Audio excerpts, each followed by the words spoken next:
Hello guys, and welcome back to my YouTube channel, and welcome. If you're new here, subscribe please, so that you can get to know more about what we do on this channel. So basically I deal with organic products. For example, this one that is on the floor, I'm going to talk about it a little bit later.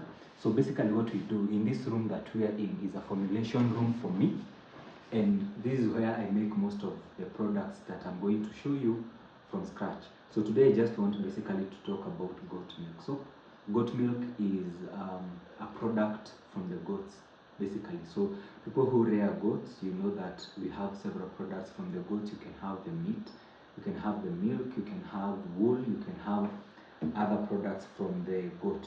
So myself, I do make, like this one is a goat milk soap, a piece that I made a little earlier, and this is a fresh batch that I just got from curing, and now it is here on the floor with us. So this is how it looks like when it's already cured. It's a very beautiful white looking soap, and it has several benefits. So you might be wondering, what is this that we have here? Now this is it is like a jerry can that is traditional in a way, that is used to ferment milk. Okay, so now when it comes to goat milk, we don't use goat milk itself when it's not fermented. You have to ferment it first. That is the point that I'm trying to make, so that you can get the lactic acid from the milk, and now you can be able to make soap using the fermented milk. Now the active component of the milk is the lactic acid, which is found now in the soap. Now you might be wondering, where did this all come from? So technically or traditionally, we come to learn that someone who was a beauty queen like Cleopatra used to use the soap or the milk to immerse herself in a bath, in a goat milk bath, yeah, so that she could be able to retain some of the beauty standards that were there back then, and that was one of her secrets. Now the other thing about goat milk, it is highly packed with oils, and these oils are basically left on your skin when you wash your face or your body with the soap. Okay, now when it comes to the oils, they also help a lot with issues like eczema, psoriasis, very dry skin. This soap is going to help you to reduce the itchy skin, the dry flaky type of skin. It helps the kids. You know, when you find that a kid, how do you call it, for lack of a better word, or in layman's language, when you tie the diapers, yeah, on the kid, and they pee on themselves, there is a possibility that the pee is going either to irritate them, or it's like a burn effect on the skin. Okay, this helps a lot with that. It helps to reduce that, the itchiness and all that. Now you are going to find that I have several oils here that I add to the soap to add more oils to it. I add my flavor from pure and natural lemongrass essential oil, which is really good. And then we can add things like aloe vera water.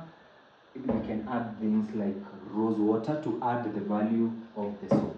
Okay, for today's batch I was able to make around let's say like 30 soaps, yeah, because I have an order coming up, and I also have a shop in CBD in town, and the goat milk soap is in high demand because of the way it works. Okay, it wouldn't be in this high demand if it was not working well for people.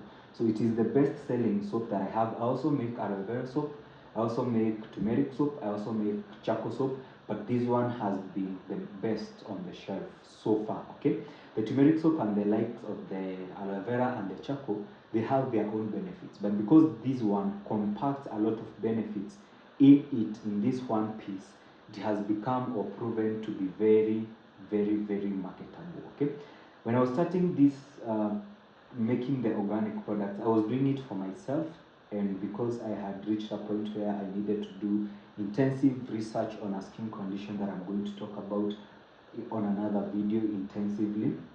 But now I have found myself building a community that is really interested in not only organic products, but natural products, even for ingestion or taking inside the body. Okay, Now, when it comes to this goat milk soap, it can be used by kids. Like I said, it can be used by young adults who are going through teenage acne and all that. It can be used by teenagers, sorry, not young adults, and then it can be used by young adults. It can be used by older adults, and it can be used by our seniors. Now, the goat milk soap it only takes 1 hour to formulate. 1 hour is enough to formulate the soap using the milk. Now, the milk is the one that takes around 3 to 4 days to ferment.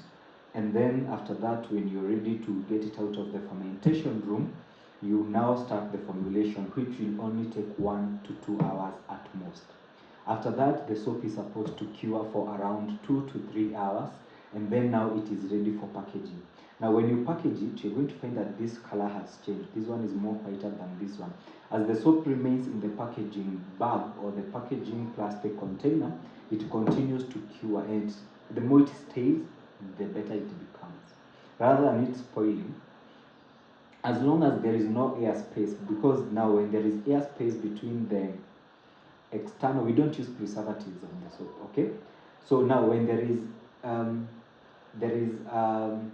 that interaction between the outer air or the environment and the soap, now that's when it can go bad, because there is the oxidation process that is going to take place, and then there are going to be other processes that are going to take place that are going to cause the soap to go bad. But when it is sealed like this, totally no air, it can stay for a very long time, and it becomes even better as it progresses. Now this soap, when you smell it, somebody asked me, will I walk around smelling like goat milk? And no. I said earlier that I use lemongrass, the essential oil, purely obtained from the lemongrass plant, and now we use it to give that very, very nice scent and that tingle, especially when you use it and you have pimples. You're going to feel that a little bit of tingle, so that you know that there is an effect going on. It is not harsh, mind you, but it is like when you use eucalyptus, and you can tell there is a very nice smell of eucalyptus. The same way you're going to feel with our goat milk that has the lemongrass.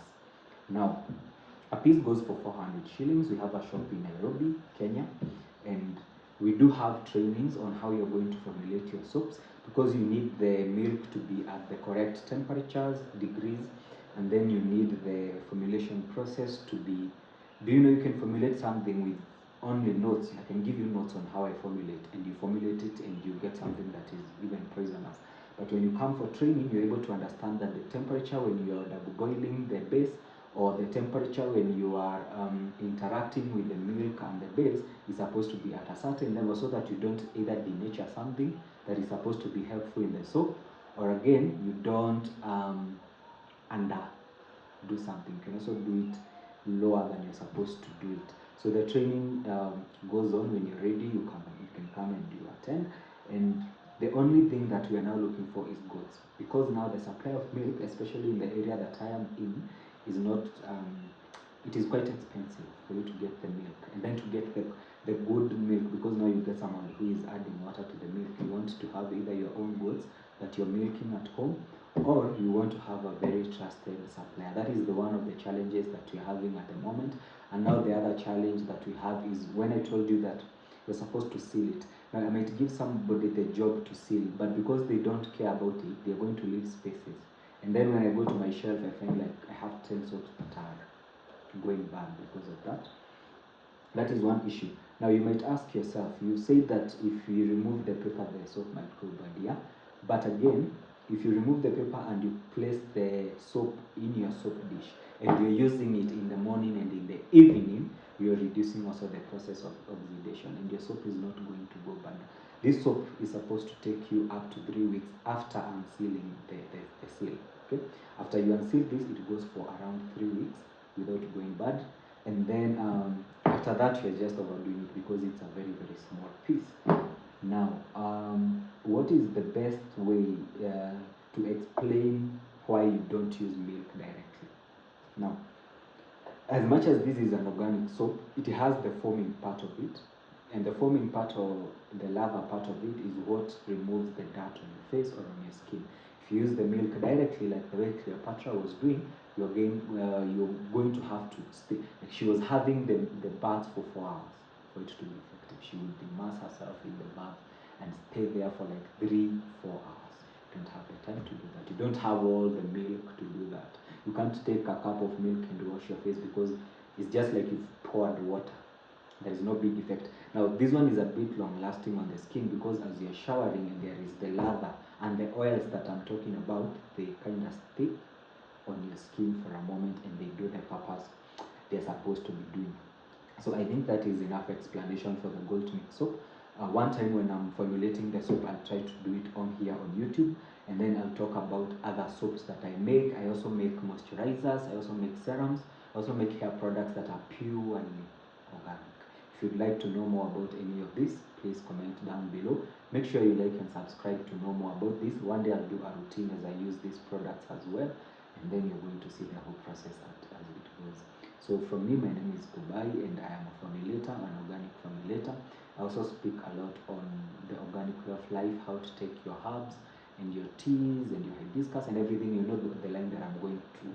So that is the work that I do, that is what I deal with. I have done agroforestry and rural development as a degree, and it is something that I'm very, very passionate about. Goodbye and see you next time.